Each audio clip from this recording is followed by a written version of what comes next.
Awesome to welcome Adam Forde, head coach of the Cairns Taipans of the Australian NBL, to the Basketball Podcast. Between 2013 and 2018, Forde was an assistant coach with the Perth Wildcats and won 4 NBL championships. After a season as assistant coach with the Sydney Kings in 2019-20, he served as their head coach during the 2020-21 season. He was appointed head coach of the Taipans in 2021, and in 2023, he was named the NBL Coach of the Year. Adam, welcome to the podcast. Thank you for having us. It's very much a pleasure. Man, pleasure. I know we had a chance to meet when you were with Will Weaver, and I had a chance to visit Sydney Kings practice. Great conversation with you. And I got to say, I was watching your quarterfinal win versus Perth live in an undisclosed bar in Dunedin, New Zealand. And the thing that stood out to me most was just the camaraderie and the joy that your team played with. Congratulations on that. And then also winning Coach of the Year. Thank you. Yeah, it makes it easy when you have particular individuals around you with that similar like-mindedness that really just enjoy basketball and enjoy being around each other. And I think that's the main thing as a coach is you just want to allow that to play out organically and naturally and just really go with their vibe and their flow. And it was a great group. A great group, no doubt. And I'm going to just share a quote because I think it connects with what we're just talking about a little bit. And you said there's going to be a hard line when it comes to the team's accountability. It's going to be enforced, but there's going to be an element of fun. No matter what you do, my critiquing is always going to come from a place of love. And I just love that kind of connection that you made between those two things. Can you discuss that a little bit more for us? Yeah, I think over time, I've worked with some really good coaches. As you mentioned, Will Weaver, I spent a season with him, and I really wish that I was able to spend more time with him because I feel like I only scratched the surface of his coaching knowledge and his approach. And alongside guys like Sean Dennis, who's now in Japan, and Trevor Gleason, I worked with at Perth, who's now with Toronto. And one of the things that every coach was very different in the way they went about their philosophy and their approach and their teaching, but they were very genuine in what they did. They didn't try to be someone they weren't. And so, one of the things I really wanted to be was genuine and myself. And I am that type of guy that wears my heart on my sleeve a little bit. I can get a little bit emotional at different extremes, but no matter what, it was always coming from a place of care and trust and love. And I wanted to put these guys in a situation that they wanted to look back on and say, this is the best time of their playing career. I wanted them to be old men 20, 30, 40 years from now and talk about their time here at Cairns or their time with me to be, and that was some of the best basketball. I want to try and get them out of their comfort zone. I want to try and do it respectfully, but also, I want them to enjoy the experience. And so it's trying to find that balance of, when to be aggressive in your feedback and also when to be nurturing in the confidence building element, and then trying to bundle it all together and hopefully don't get it wrong and stumble my way through it. And, for the most part, I feel like we get some of it right. We definitely get some of it wrong. But the things you do get wrong, you can put your hand up and say, hey man, like that's my fault. Like I got that one wrong. I'm sorry. Let's pivot and start again and try and get this thing right. Well, we're going to talk about how you bundled it and get into some tactical periodization and different things like that. But before we do, when I was touring Australia in December, I asked a few people about your team and you and the style of play. And it definitely came out that your team was playing with some freedom and shooting a lot of threes. And when I checked the stats, you led the NBL in 3-point attempts. So definitely part of the philosophy to create some space and to give your players some freedom, wasn't it? Yes, and sometimes it didn't always play out to our advantage, even though we definitely lead the league in attempts. We were fluttering at different points of the season where we weren't exactly converting. The cool thing was we drove such a hard line on the defensive side of things. We had a lot of rules and non-negotiables, I guess, in place on how we wanted to defend, which worked really well for us. We ended up having the second best defense in the league. which was the reason we got over the line with some wins. And so with that hard approach on the defensive end, the reward was to say, hey, you guys are basketball players. Like, it's like an artist, preparing the canvas, whether you want to be a painter, a sculptor, musician. I wanted to allow a lot of creative freedoms with these guys. And, the modern game is everybody loves to space and shoot it, right? And we put a 4-point line in on our training facility here to really not just to encourage spacing on the offense, but to also sort of dip our toes in a little bit in terms of deep range. And some guys are capable, some guys weren't as capable, but we still wanted to allow a little bit of the freedom to explore it. So yeah, offense really became the reward for what we wanted to do defensively. And some areas it worked well, and some areas it probably needs room for improvement. And you shared with me briefly this concept of these ignition drills. And I want to just talk about that quickly because I think it's brilliant stuff. And been messing around with these things called perturbations, which is basically the sudden exposure to conditions that displace the body from equilibrium, or what you want to call reactive balance. And it struck me in watching your ignition drills, it's also this concept of like intentional roughhousing and developing this concept. And coaches ask us about this all the time. How do you help your players get tougher? How do you help them, be more physical? And, you're covering art and science here with these ignition drills. So talk to us a little bit about what these are. Yeah, so we spent a bit of time with the North Queensland Cowboys here in the state of Queensland. It's rugby league country, and everybody loves their rugby league here. And so during the off season, when we were trying to basically come up with new concepts and ways to improve our defense, and one of it was we just basically got manhandled in a lot of areas. Like teams just were out rebounding us and out hustling us, and the 50-50 plays became more like 20-80 plays, and we weren't getting the loose balls. And so we went down to the training facility down North Queensland Cowboys, and one of the things that they do was they taught different forms of martial arts, and more importantly the grappling concept and the wrestling side of it.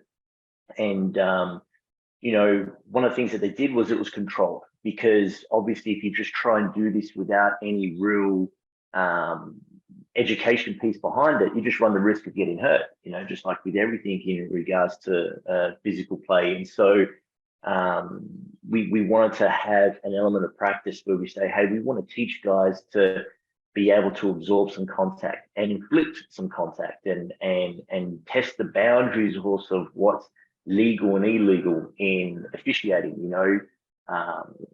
Sometimes if a team has a reputation as being a little bit more on the physical side, naturally the refs start to allow a little bit more, just human nature, because otherwise they're blowing the whistle every second possession down. And so we wanted to be that team that really got to the very boundary of what's legal and illegal, and really test it. And so but we also wanted to make sure we didn't have guys out injured. And what was interesting was chatting with a lot of the team doctors too at the Cowboys, was the moment they started doing more of these drills, where they were grappling and working on wrestling and trying to break contact, injuries went down because the body became more conditioned to it.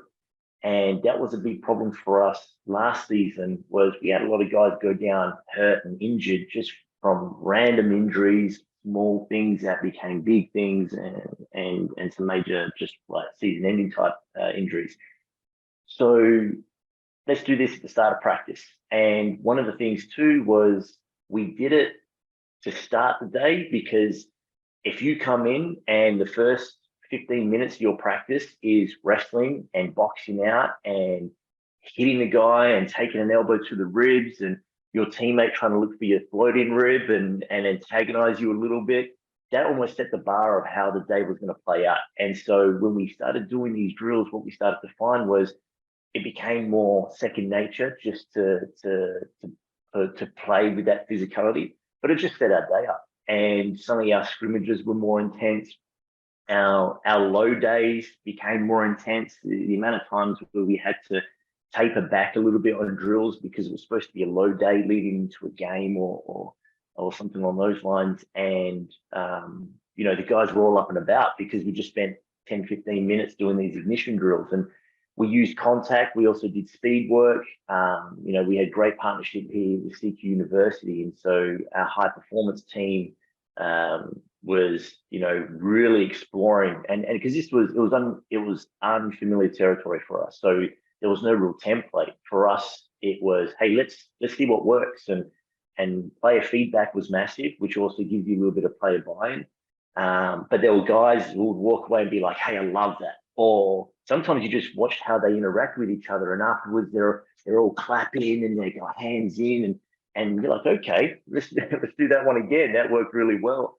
And then there's other times where we tried some real experimental stuff, and guys are sort of looking at each other at the corner of their eye, going, "What is going on here?" But the main thing was everything that we did was controlled to make sure we didn't hurt anybody and didn't have any unnecessary injuries, and everything was transferable. Whatever we did, you could replicate into a game. So, for example, like fronts in the post, we did drills where you had to sort of win this area on the block, but it was replicating trying to front the post if you had a mismatch, because one of the things that we were criticized for with our lineup when we recruited was we looked light, like we didn't have the big bodies, and there's some big bodies in this league, like Aaron Baines with Brisbane and Alan Williams with Southeast Melbourne, who were just big dominant post players. Okay, I've got a 6'4" wing guard who's 80 kilos soaking wet.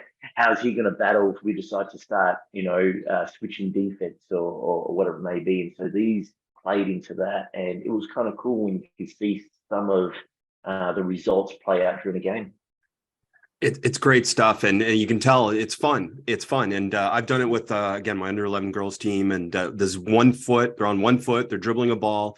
They have contact with their opponent, and they're trying to push them over. This type of reactive strength, reactive balance type stuff that gives coaches a visual. And I'll share some of the clips if you're okay with that with the listeners as well. But Jamie Smith, who is with the U of Strength, he'll be on a future podcast, and we'll share some of his stuff. But he does a lot of this stuff around that as well. So I'll share it with you. I'll share it with others, and it's just great fun stuff. So and I want to emphasize this, and you can talk about this more, but the best part about it is that you shared not just a clip of doing this, but you shared a clip of how it's applied in the game. And isn't that the most important part of it, to be able to connect it for your players and say, that's what we worked on, and this is helping you?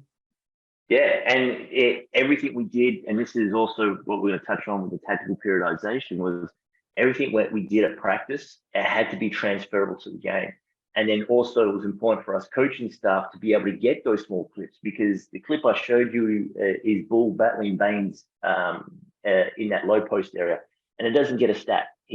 What he does is he keeps Baines from getting the ball. He stops Baines from scoring the ball, and he stops Baines from getting the rebound. And it's a lot of work. But I mean, you're wrestling a guy who is double your size and is built like a UFC fighter or a character out of Game of Thrones. And I want you to do that again and again and again. And guess what? You're not going to get a stat for it. So it was really important that when we drilled it and it was transferable, that when it did happen, that we highlighted it and we celebrated it. And, we called it an Iron Man moment. We had it loop in the change room where it's like, hey, this was the Iron Man moment of the game. And, it doesn't get you a stat, but it wins the possession, and possessions win games, and these things add up. So, yeah, it's fun, but it's also taxing. And so it was really important that we rewarded the guys with it. So we've mentioned tactical periodization a few times already. So let's get into that. And Joe Gallo, head coach at Marymount College, we did a podcast a while ago. We talked about tactical periodization. Alex Sarama's talked about tactical periodization on the podcast. And a lot of it comes from Jose Marino making it most famous, but Victor Frade, I think that's how you say it, professor in Portugal, is one that originated. But coaches, you can do a Google dive on that stuff. Let's get into the practical part of it. What is practical periodization as it relates to your program? Yeah, this is the cool thing about it is as I'm trying to learn more and more about it, I'm learning more things every time I research something else. And I got my assistant coaches onto it. And one of the things that they talked about was oh, did you see this in the game model, or have you seen this in regards to, building a philosophy or identity? And it's like, no, or you interpret it something different. So it's really important that, as we talked about tactical periodization, I want to be clear in that sense of like, this is also how I interpret it and the main areas we picked apart from it. But the big thing is firstly, building that identity and one of the things that they highlight, especially Jose Mourinho, when he was the manager for Porto, was what is the city and how does that city identify itself, and how is that transferable, relatable to the professional team that they represent. And so in Cairns' situation, the Taipans are the only professional club here. There's no soccer club, there's no football club, there's no AFL, rugby league, or anything along those lines. It has its NBL club. And the unique situation for us with the Taipans is we're the only professional club that is, we're a non-for-profit, we're community owned. So I think about my time in Perth when Jack Bendat owned the Perth Wildcats, and Jack at the time's net worth was like 876 million. Like he was a mining construction tycoon, and you could cut the check for particular players that we want to bring in. Here it's a little bit different in a sense that we operate on the lowest budget, we're community owned, and so there's real investment from the fan base. Now Cairns' population itself is only 150,000, so it's different here too, that I'll walk down to a shopping center and people will be celebrating us, and they really enjoy their team. And really, when we weren't playing that well either, there was games where, we were down 25 points halfway through the fourth quarter, and I look at the scoreboard and people are still in the stands celebrating us. Like their support was genuine.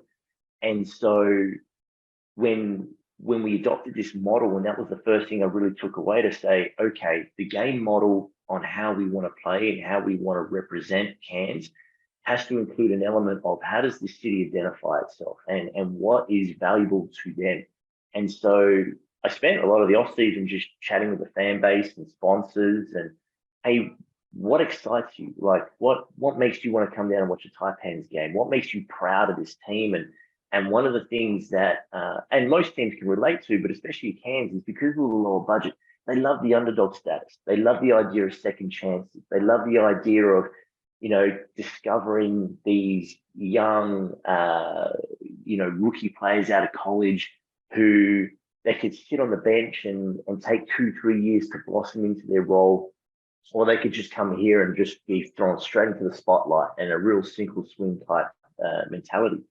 And so when we recruited in the off season, that's what we targeted, and we went young. We went really, really young. And what was kind of cool, and I didn't realize this at the time until we played our first game against Tasmania, and this little stat came up at the bottom, but we were the youngest and most inexperienced team in franchise history. And, there's a level of, nervousness when you see that. You're like, okay, like maybe we went too hard at this, right?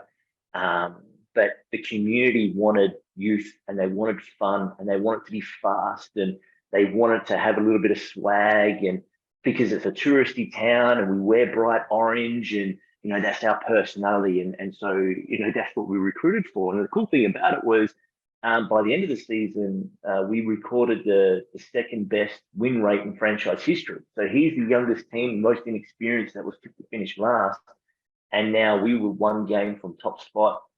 And the crowds were massive, the sellouts, because it's important for us, because we are community owned. This is where we generate a lot of our revenue from. And so, that was the first element in terms of like building that game model, which was, what is your identity and how can it represent the city?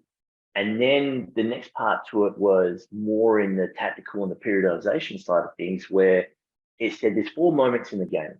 And those 4 moments is your half-court organization in offense, your half-court organization in defense, and the transition between each. So you transition from offense to defense, defense to offense.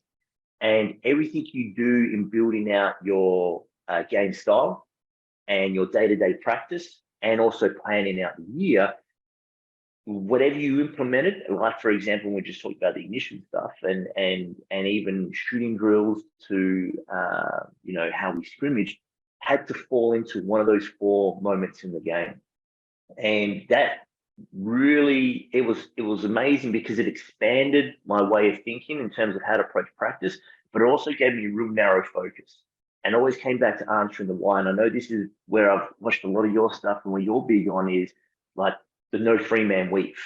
And so you sit here and go, okay, like if I'm putting so much value on the periodization, which is time on feet, player management, load management, okay, everything we want to make sure is utilized. And so if today is a high day or a low day or moderate day, do I really want to let's say it's a low day, and knowing that I've got to play a low target of 300, which we use with Catapult to get those measurements.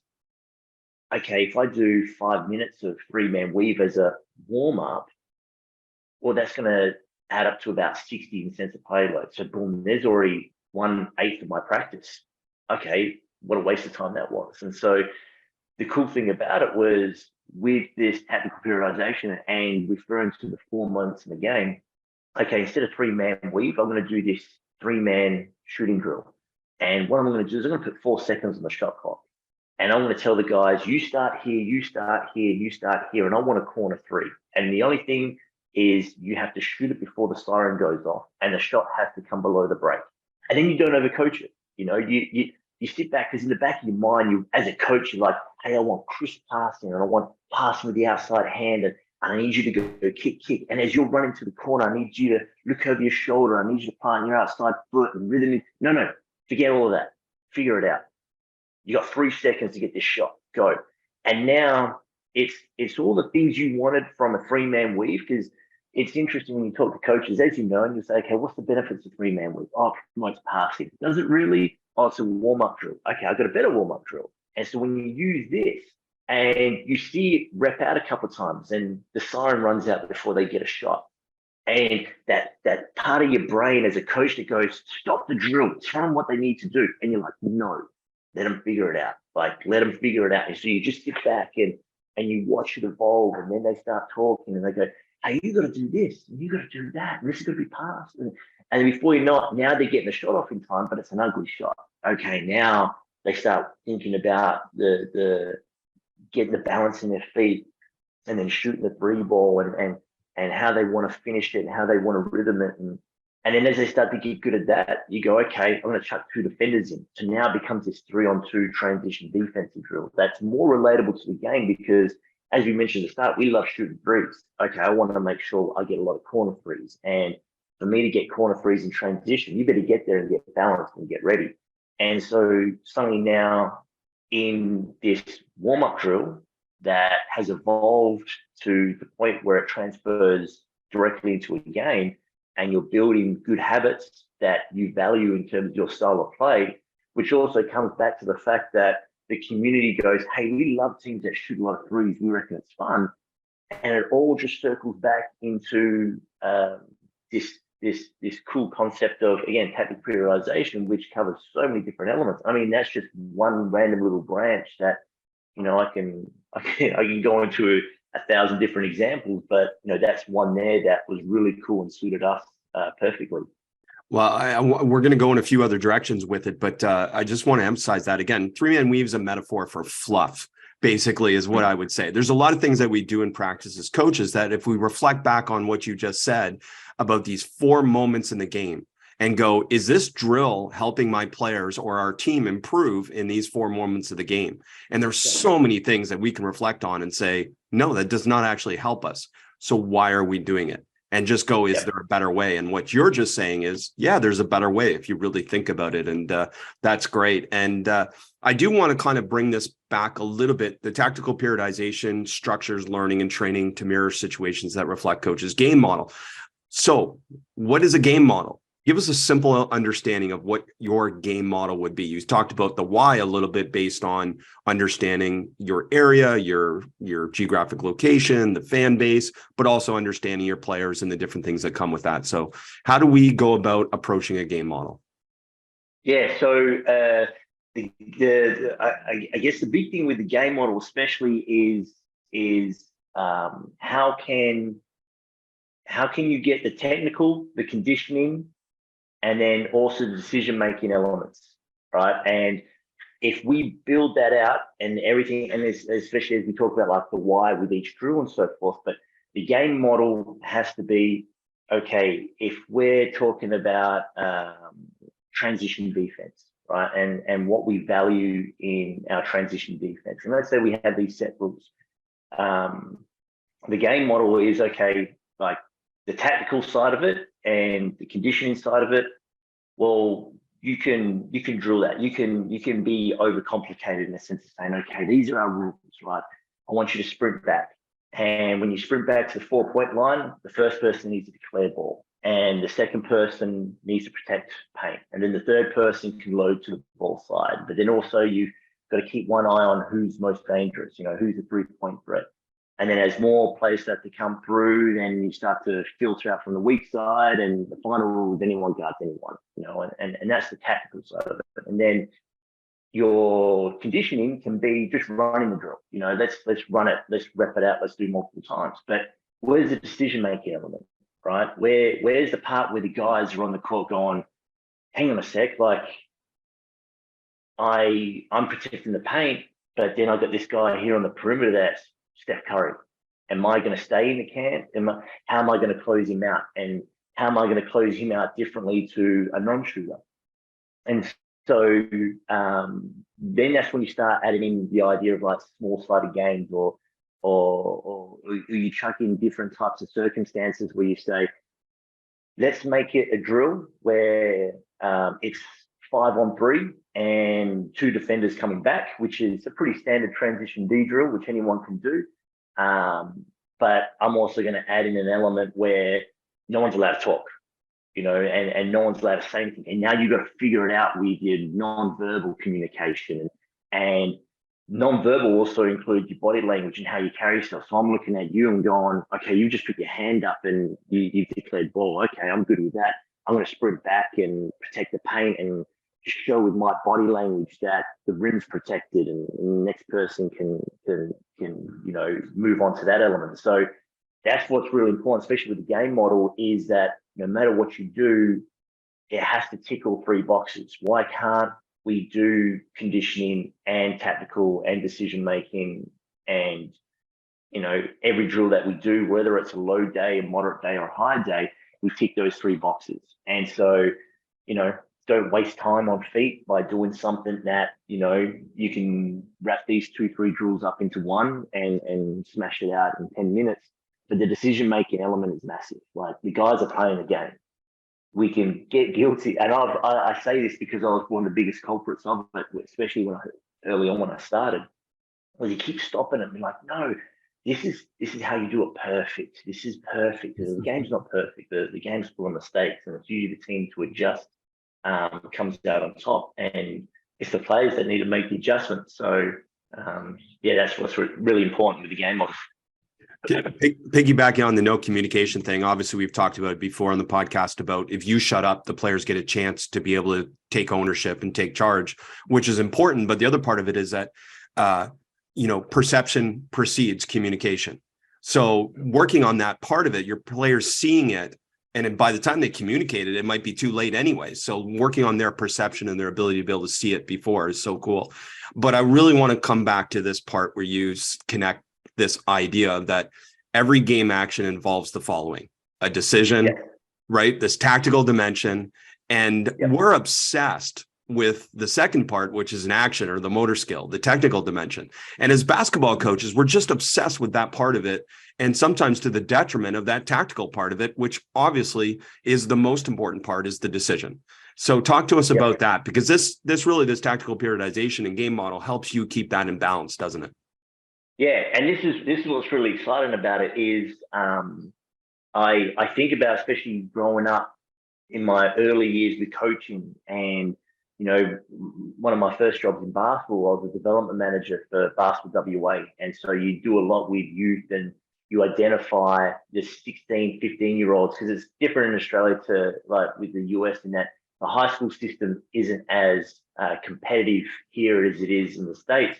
Rather, we operate with each state, getting together once a year to play a national tournament, different age groups. And so identifying kids in each age group and basically overtraining them, and it's gotten better. It's definitely gotten better with how the development pathways are done now compared to when I was starting out working for Basketball WA. But, I think about, for example, the hard show and how I used to teach the hard show. And it makes me cold now thinking about it because, I would be, let's say I'm the screen defender and there's overcomplicated things I used to say where I'd be like, okay, so, as the ball carrier comes off this screen, I'm going to slide out 2 feet. My feet are parallel to the sideline and I'm going to show my hands and I'm going to retreat back high hands and layer this.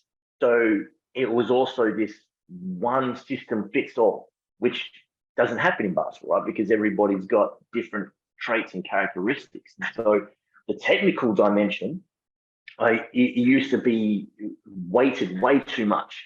And then as time went on, and I've worked with some really impressive defenders in my time with, Damian Martin, who now in Australia they've named the Defensive Player of the Year award over.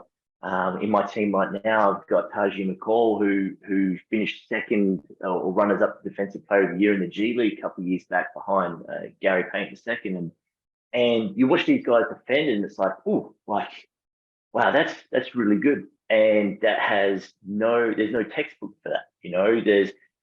So this is the tactical element, the decision. And what I've moved away from is a set blueprint to say, hey, this is how we defend the on ball, or this is how we're going to defend in transition, to just say, hey, these are the things that I value, right? I value no rhythm threes. So this guy's a really good shooter, really, really good shooter. And I want you to go over this screen as much as you possibly can, right? But every now and again, you're going to get caught out, right? You might have to go under. And how much can you recover? What's your athletic capability? What's your desire? What's your effort level like to navigate this screen that you may now, in this particular instance, had to go under?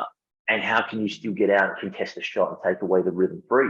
And so now when we drill it and we do these small-sided games, and depending on what the day is in terms of how complex we want to be and what our, if it's a high day or a low day in terms of the physicality side of things, we want to make sure that each drill goes, okay, while I'm talking about the technical dimension, which is, hey, like, get over this screen, don't let him shoot a rhythm free.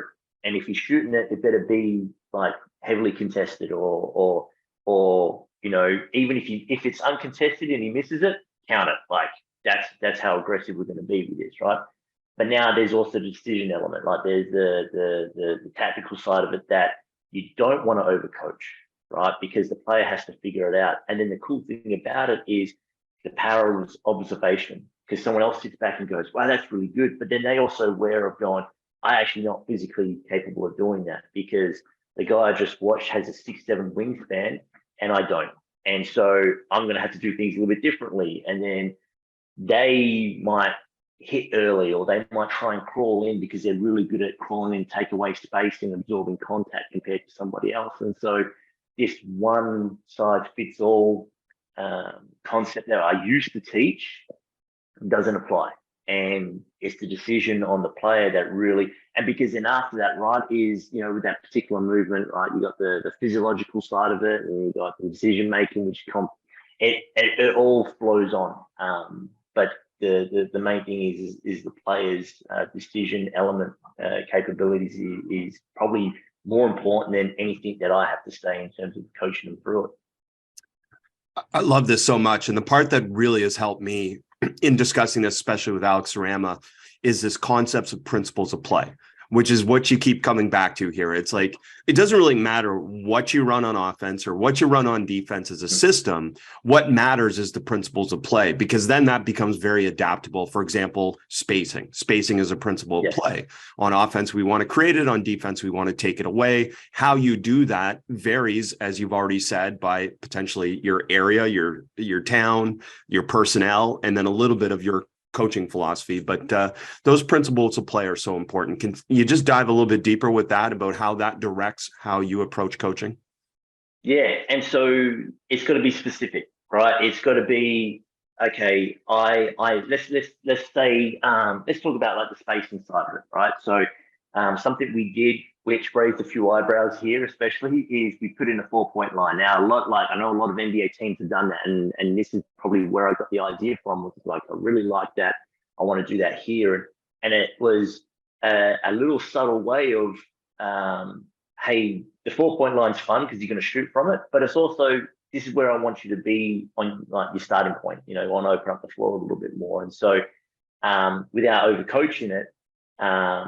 You know, that's one example where we go, okay, now when we talk about spacing, now I'm going to have 6 guys on the floor. We're going to have a 6-man offense here, which doesn't happen during the game, but what we're going to put in is the idea of drive kick, and you can drag, you can diagonally cut from the weak side, you can drift across, you can do all these different things in terms of working off each other.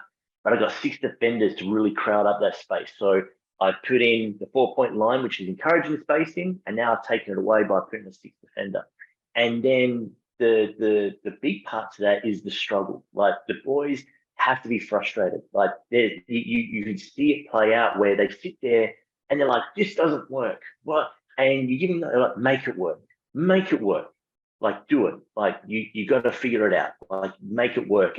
But this is what I want. I want a paint touch because there's importance that there's a direct correlation, right? In terms of every time we get the ball into the paint and we kick it out, our strike rate of how effective that 3-point shot is up. Not only because it's not an assist, but you've made the defense collapse in and now you've had to close out.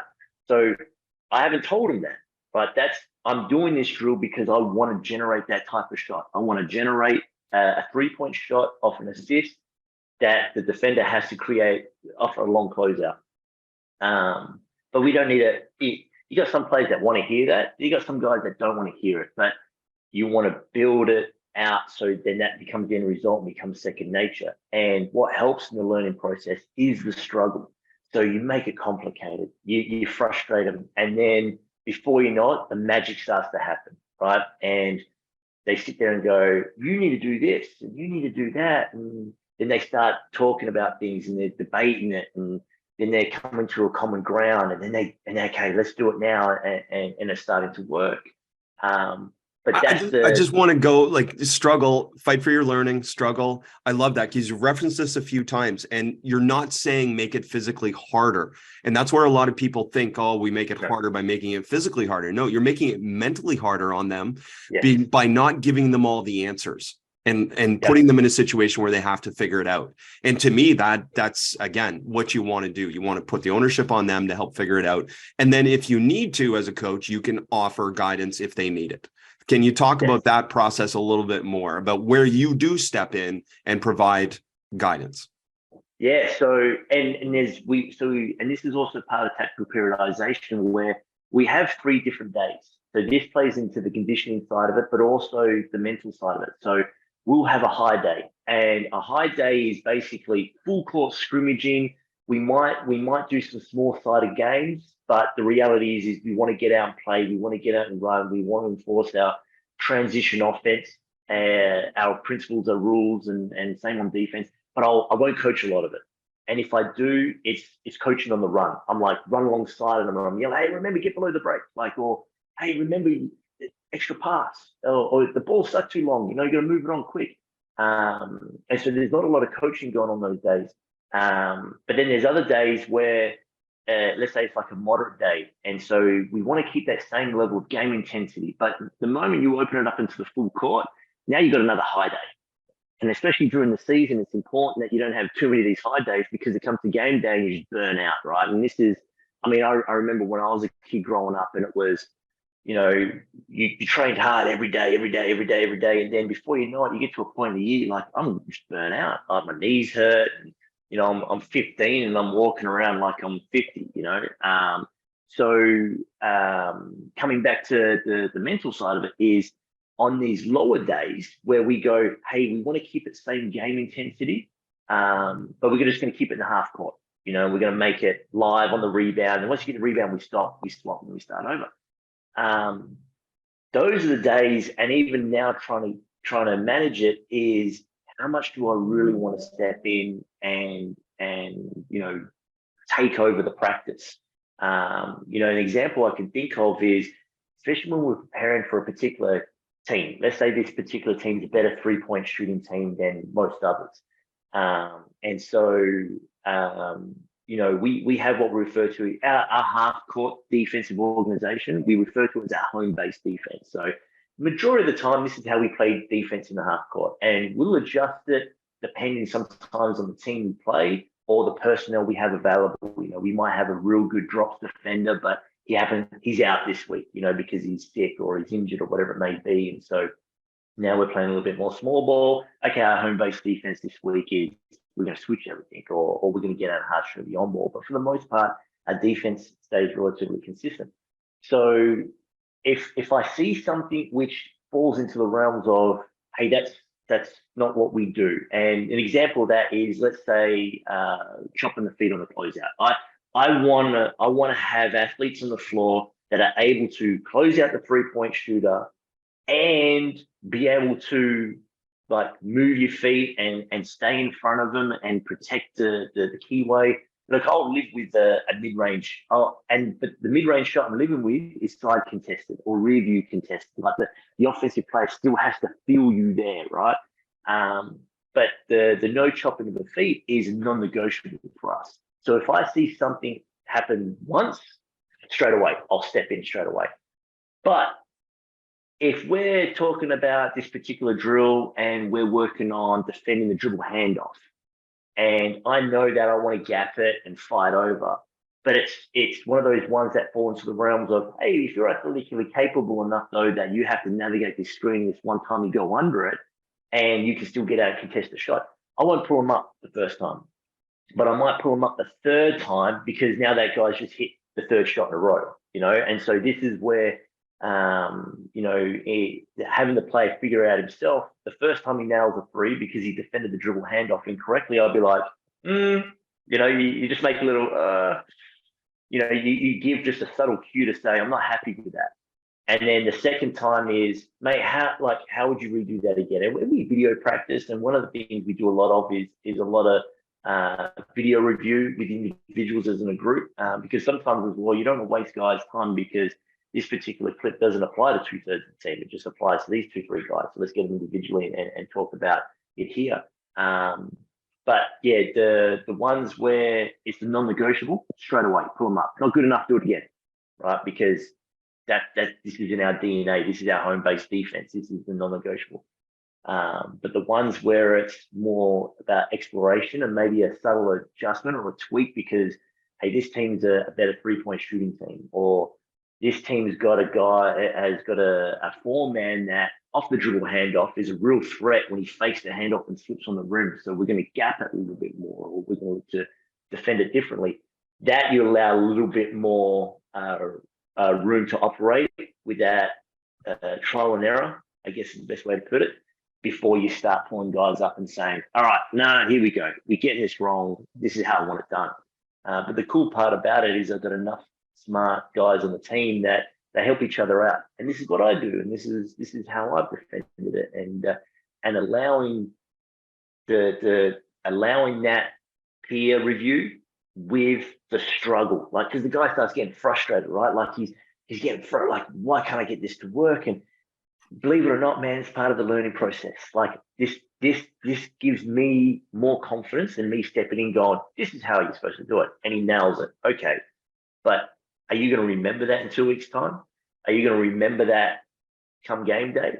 Or the fact that you had to figure it out yourself and you went through that struggle makes it stick a little bit better. So when it comes to game time, in the heat of battle, and you got that half-second decision, you're gonna bring that information up sooner than me talking you through it, walking you through it, and doing all the heavy lifting for you. So that's an example there of the mental side of it. Well, you're explaining the coaching process beautifully. That is beautiful. And that's it. I mean, I use the term must and possibilities, where something is a must, but then most things are a possibility. And what it relates to, what you're trying to build in your players, is you're trying to build adaptability, the player to be very adaptable, because ultimately they have to solve their own problems in a game. And then the second part is you're trying to create trust amongst you to them and them to you, that they can figure it out. And what you're describing is building those two things beautifully. And it's such a fun part of the process, I find, in coaching as well, isn't it? Yes, and the cool thing about it is working with Will is what really expanded my mind with this, because I came up through a real regimented system where as I talked about, right, like at Basketball WA when I was working there, and everything's from a textbook, and this is how it's done, and this is how you're going to get to the next level. And then I worked with Will, and I suggest something, and he'll just turn around and go, "Why?" "Oh, well, that's just because of what I was told." "Okay, go watch 100 clips of it and come back to me and see if you still think the same way." And after 20 clips, I'm like, "Oh my God, he's right." And in fact, now I've come up with this new creative idea that I think is better, and I've got the video clips to support it.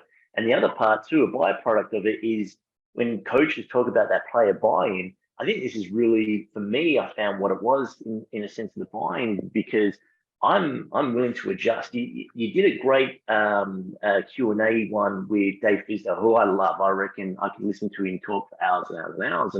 And one of the things that he mentioned was willing to admit you're wrong, and willing to make those adjustments. And even if it's off the back of a direct conversation with a player who says, "Hey, I think this is a better option," to not be so ego driven or stubborn to be like, "No, like we're doing it my way because this is," "No, hang on a sec, that's actually a better idea. That's actually, I want to do that, and let's see if it works. And if it does work, why wouldn't you want to adopt it?" And so this all plays into it, in a sense of, while I'm watching these guys discover things about how to defend a particular action or what to do, I'm actually jotting it down going, "Oh, this is actually really good. I didn't think about this before." And I'm not so ego driven to admit that I don't know everything. And I don't know everything about tactical periodization. I'm learning more and more about it the more I touch into it. But I know that I love it. I want to keep expanding on it. And if I get my my motivation or my ideas from the players in front of me or fellow coaches, you got to be not so ego driven to think that you're coming up with it at all. No, I draw inspiration from wherever you can. Well, it speaks to the fact that the players are playing the game. And I think, how can we have the better answer necessarily? Like, we can have ideas, but ultimately, if we put them in situations, they will show us the best way. And that's where your players, when you empower them and let them figure it out. And we tend to think of nonlinear learning, back to your example about the players struggling, figuring out how to go under the handoff. We tend to think of nonlinear learning only as youth, but it still applies at the professional level, that players learn at different stages and in different ways. So providing them that space and that permission to be able to struggle and make mistakes is so important. And during the game as well. And this is where I know earlier on in my career, and as recently as like last season, where the same type of exploration I would allow at practice, I wouldn't allow that in the game. And so now there's conflicting like messaging, right? Is the player allowed to do it or not allowed to do it? And is it just at practice where there's no risk of wins or losses? And so now naturally the game approach is different. Like if we're talking about allowing these same boundaries of exploration and learning at practice, that also applies during the game. And one thing that I've always said was, I've never got upset about attacking turnovers. Like guys who look to get aggressively on the rim and someone makes a back cut and they try to make the pass and it's deflected or they missed it and it goes out of court. Hey, like, we'll aggressive. That was an attacking turnover, and now get it back on defense. Like, if you get it back on defense, all sins are forgiven, right? And you give another crack and go again. So it's really important, and I've come to realize that too now, even as I have a 3-year-old, and just watching him try and piece a puzzle together. There's a part of me that wants to help him with that piece, and it's like, no, let him strain. He gets frustrated and he gets angry, and he tries, and then he figures it out. and then he learns from it. And that struggle of learning may have taken longer, but now that he's done it, he's gonna recall that information quicker. And it's that light bulb moment to me going, this is the same for men playing basketball. The learning process may take longer. I may come in and go, this is the answer. Okay, let's move on. No, now they figured out the answer. It's taken longer, but the recall, and when you see it happen during a game, well, that happens more instinctively and sooner than me trying to remind them every second week of the same thing I keep telling them. Brilliant. Don't solve it for your 3-year-old. And more More importantly, if they decide to use the puzzle piece for something completely different than the puzzle, go with it. Yes. Because they have something in their mind that is a solution to something, and it's all beautiful. It's all part of the learning process. And that's what is amazing about kind of this method of coaching that you're describing, is that, again, you put your players in situations, and I've said it many times on the podcast. I've watched coaches that put players in a drill and coach the smallest micro detail in a drill. But then once they start playing a game, they don't coach that detail at all. So why does it matter in the drill if it doesn't matter in the game? And just constantly reflecting on what you're coaching relative to what's really important in the game and what helps a player succeed is so important.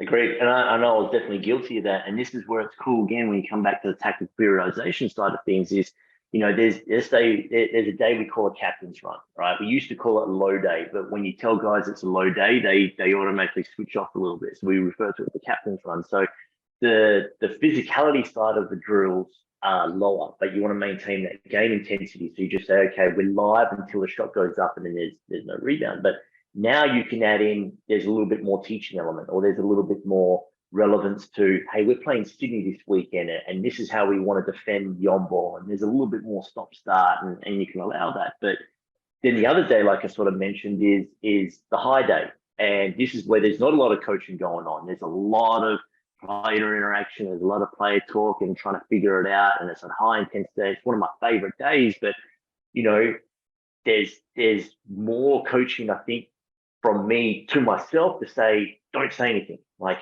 as much as that little scratch, that little itch in the back of your mind is saying, tell him, it's like, no, like, let him figure it out. And if it still becomes an issue, hey, I'll get video and then we can review it, and then we can talk about it on one of our low days. But no, this is their day. This is a high day. Don't overcomplicate it. Coach on the run for the non-negotiables, and everything else, let them figure it out. And having those set days almost became conditioning for us coaches to say, hey guys, today's a high day. And I'll say this to my coaching staff, today's a high day, don't overdo it. Like, let them roll with it. Just make sure the clock's ready, make sure we don't mess up the score, because the boys will let you know if you mess the score up. And we want to keep this progressing along and ticking these boxes. And then if there's anything that needs to be coached or critiqued, let's get the video, let's grab the guy, and let's do that tomorrow. When they probably spent the day thinking about it themselves. And you'd be surprised the amount of times when you're showing guys with video, because we also make video available to them. And we don't make it mandatory, because some guys want to watch it, some guys don't. Some guys want to watch a lot of it, some guys just want to watch a few clips. But what was cool as the season progressed on, the amount of times when the player sat with you and was like, yeah, I watched this. Hey, this is what I think. What do you reckon? And I'm like, what do I reckon? Like, you're playing it. That was great. Like, yes, I love it. And let me jot that down here, because I think that's relevant to these guys. And then once you're done with that film session, they're talking about it with their teammates. It was the more we did it, the more it just opened me up to go on, man, like, oh, if I could get the younger version of myself, like, these are the things that we'll talk about. But I guess that's also part of the learning process too. Like, it took a little bit longer to figure it out. For all of us, not just you. And, I try to always think about it as whatever level I'm coaching, whatever age I'm coaching, the players are an active participant, not just in the learning process, but also in how we're playing and what we're doing. They're an active participant. They are definitely not this just isolated observer. They're a part of the process. And another thing I want to piggyback on is you said about, manipulating intensity a little bit. Same thing. I never told my players it was going to be a harder, easy day. Yeah. I told them, no matter what, you come ready to practice. And without knowing it, I will manipulate intensity. And I want to bring that up for coaches, because I don't want them to miss that, because you said some really important things. Manipulate intensity, more full or half court, less or more teaching, and then adding to that scoring or no scoring within drills, scoring system, and then consequences or no consequences. So those are different things. Those are 4 ways to manipulate intensity without kind of thinking about it in terms of just running hard or not running hard. Are there anything that I've missed with some of those things in terms of manipulating intensity?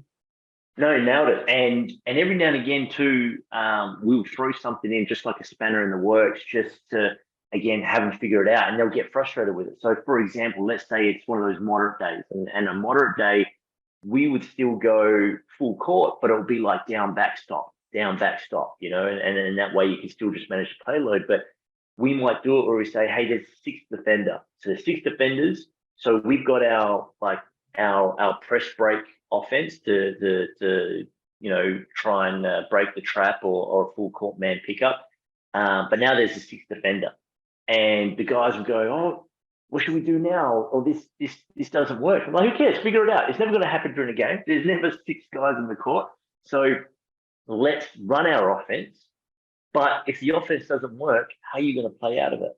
And so even then, the drill itself didn't change. It was still down and back. So when we log it in terms of the play load, and we're making sure that we didn't go too high because we've got a game in 2 or 3 days, and the physicality side was still the same, but now the mental side just shot up in complexity because the guys are like, oh, there's a 6th defender now, and this is not fair because you just brought it in halfway through, and we were up 10-4, and now they've scored 5 straight points because you've given them a 6th defender. Yeah, cool, figure it out, right? And deal with it. And so not just the intensity on the physical side of things, but also, the level of frustration, the best way to replicate a game, like when the crowd's against you, the momentum's against the other team. FIBA, right? I got 2 timeouts in the first half. I got 3 timeouts in the second half. And on top of that, if you don't use all your timeouts in the second half, you lose one of them at the 2-minute mark. So I can't bail you out of everything. You got to figure it out yourself. And that's why it's really important, adding, as you said, the constraints and the different levels of intensity that doesn't impact, hey, you don't have to go 2 hours every day and go hard and risk run a burnout, but manipulating the drill. And there's the biggest frustration we have is the guys want to go longer. Oh, is that it for the day? Like, no, that's it for the day.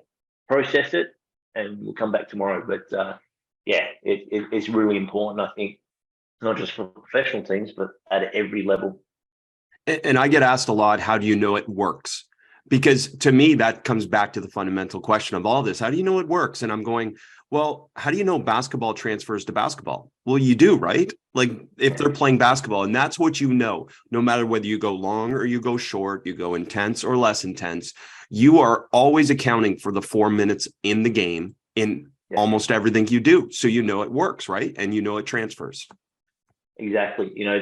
This is what makes it work too, is the answer and the why and the player buy-in and their understanding of it. Because, there's a lot of guys who, come from different coaches and, getting their buy-in to understand, hey, I know what you used to, this is what we're doing here. And this is the why. And I can go to a deep, detailed dive on the why if you're interested in it, or you can just trust me a little bit and understand that this works and it's fun. And that's definitely what makes it work too, because I think in terms, especially the player, the feedback you get is they just enjoy this more. No one wants to do 30 minutes of closeout drill. They know how to close out. Okay, now I'm going to do it where there's 2 offensive players and you got to close out both those guys. Figure it out, right? Let's have a bit of fun with it. And then the player starts discovering their physical limitations and what they're capable of doing and what they're not capable of doing. Whereas just a old school closeout drill doesn't teach anything other than, this is what they did in the textbook back in the 60s, and that's not relevant for these guys today. I love it. As we wrap this up, I've got to ask you, 2 years in a row, most improved player, 2 years in a row, rookie of the year. I mean, that speaks to not just you, your coaching staff, but also the organization that is supporting you building this program up the right way. And that doesn't always happen at the professional level. Yeah, and this is where there's a lot of trust, as we talk about, like with the playing group and the buy-in, but from the front office, the administration, my coaching staff, I'll be crazy to sit here and assume that this is all me, and it's not, because there's not too many organizations you can walk into and say, hey, this is my vision. I think we need to go young. I think we need to explore and tap into the youth. I think I want us to be a home for second chances. I want us to be a home for guys to come on and expand on their careers and use this as a launch pad. And guess what? We're going to win games doing so. With the administrators like Mark Beecroft and Troy Stone here, who have given us a lot of trust in the direction that we want to steer it. But then also my coaching staff, they do a lot of the heavy lifting. And when we come to, player development and, again, I refer to Fizdale. One of the things that he said, the characteristics of a great assistant coach is availability. We here in Cairns, we've got access to the gym whenever we want. And guys love to come in and work out at random hours of the day and night. And so to have a staff that is willing to accommodate that, and the coaching staff that I have here to say, okay, these guys are going to come in and work out. And sometimes we do player-led workouts, sometimes we do coach-led workouts. But to be accessible at all hours of the day is really important. So, yeah, the cool thing about it is, we're getting wins, and we want to get the third year in a row of most improved, and we want to get the third year in a row of rookie of the year, and knowing that can be our identity here, is pretty important to not only myself but the entire organization. I'm so happy we had this opportunity. Thank you so much for sharing the game with us, Adam. No, I appreciate it, Chris. Thanks for having us. And again, always look forward to the podcast coming out and drawing inspiration from you and the guests you have on. And it's a valuable resource that, us coaches are very lucky and fortunate to have. Appreciate that.